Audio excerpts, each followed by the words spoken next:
2000 سال پیچھے چلے جائیں، فرعون دنیا کا واحد انسان ہے جس نے کہا انا ربکم الاعلی، میں سب سے بڑا رب ہوں، اور اپنے آپ کے رب ہونے کا دعویٰ انسانوں میں صرف فرعون کا ہے۔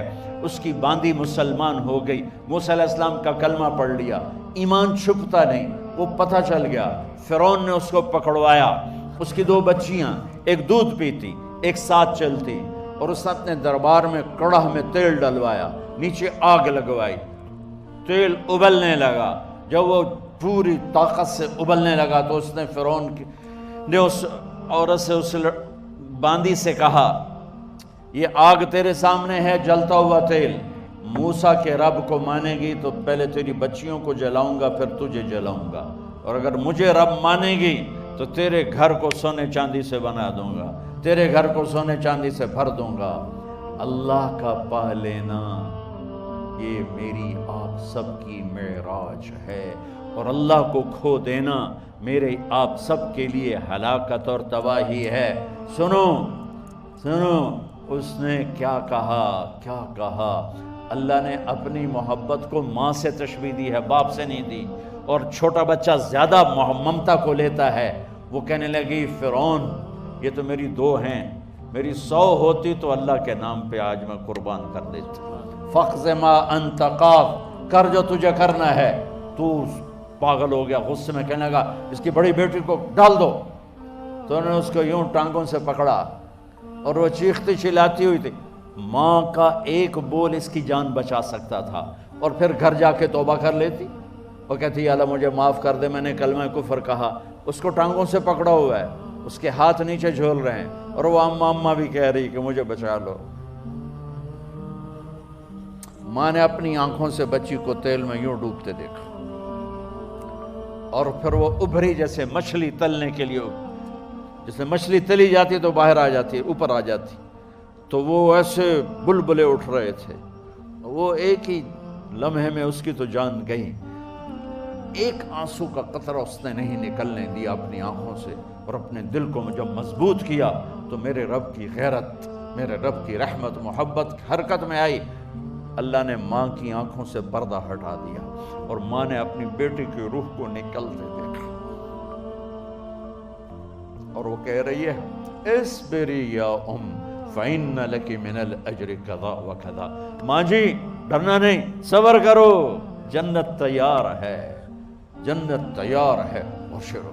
معصوم بچی کو تو پتہ بھی نہیں تھا کہ کیا ہونے والا ہے، اس کو پکڑ کے یوں ڈالا، اس کی تو آہ بھی نہ نکلی، اور وہ مچھلی کی طرح تلی گئی۔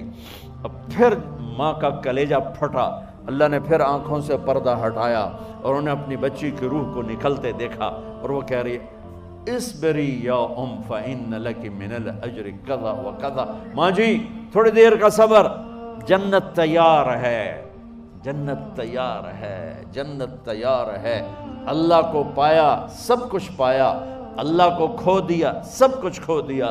جب اس کو پکڑ کے لے جانے لگے، اس نے فرعون کو دیکھا، فرعون اس کی آنکھوں میں آنکھیں نہیں ڈال سکا، نظریں نیچے ہوں گی اس کی۔ کہنے لگی میری ایک بات مانو گے، میری ایک خواہش پوری کرو گے؟ فرعون نے پوچھا کیا؟ کہ جب میں بھی جل جاؤں تو میری اور میری بچیوں کی ہڈیوں کو اکٹھے دفن کرنا، باہر پھینک نہ دینا، دفنا دینا۔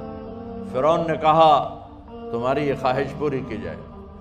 انہوں نے کہا پیچھے ہٹ جاؤ، میں نے اللہ کو جان دینی ہے، مجھے دھکا دینے کی ضرورت نہیں ہے، میں اپنے اللہ سے ملنے جا رہا ہوں۔ سبحان اللہ، جب اللہ مطلوب ہوتا ہے تو موت محبوب بن جاتی، جب اللہ کی نافرمانی ہوتی ہے تو موت سے نفرت ہو جاتی ہے، مرنا عذاب نظر آتا ہے۔ وہ چھلانگ مار گئی، اللہ اکبر کا نعرہ لگاتی ہوئی، ہڈیاں ادھڑ گئیں، گوشت ادھڑ گیا، ہڈیاں باقی رہ گئیں۔ فرعون نے کہا ایک ہی جگہ ڈال دو، سب کو دفن کر دو۔ دفن 2000 سال کے بعد، بچوں بچیوں 2000 سال کے بعد، موسیٰ علیہ السلام کے 2000 سال کے بعد جناب رسول اللہ صلی اللہ علیہ وسلم دنیا میں تشریف لائے۔ 40 سال کی عمر میں نبوت ملی، 50 سال کی عمر میں معراج ہوا، 2050 سال کے بعد میرے نبی کی سواری بیت المقدس جا رہی ہے، اور بیت المقدس پر جب وہ اوپر پہنچے ہیں تو مصر وہاں سے قریب ہو جاتا ہے۔ جب وہ اترنے لگے تو میرے نبی نے کہا جبریل جنت کی خوشبو آ رہی ہے، جبریل جنت کی خوشبو آ رہی ہے، کہاں سے آ رہی ہے؟ ابھی تو جنت اوپر ہے، ابھی تو اوپر جانا ہے، تو یہ زمین سے جنت کی خوشبو کیا آ رہی ہے؟ تو جبریل نے عرض کی یا رسول اللہ، فرعون کی ایک باندی تھی جو اللہ سے سودا کر گئی جان کا اور اپنی بچیوں کا، اس کی بچیوں کی ہڈیوں کو جہاں دفن کیا گیا ہے، یہ خوشبو جس دن انہیں دفن کیا تھا اس دن سے لے کر آج تک یہ خوشبو آ رہی ہے، اور یہ قیامت تک آتی رہے گی۔ اللہ اپنے نام پہ قربان ہونے والوں کی یوں قیمت لگاتا ہے، پہلے اپنی منزل طے کرو، پہلے اپنی منزل طے کرو، پہلے اپنی منزل طے کرو کہ مجھے اپنی زندگی کی سے لینا کیا ہے، مجھے اللہ کو پانا ہے، مجھے اللہ کو پانا ہے۔ میں نے اللہ کی قسم، اگر اللہ راضی ہے تو پھر موت سے بڑھ کر کوئی تحفہ نہیں، اس سے بڑھ کر کوئی خوبصورت پیغام نہیں، اور اگر اللہ ناراض ہے تو موت سے خوفناک کوئی پیغام نہیں۔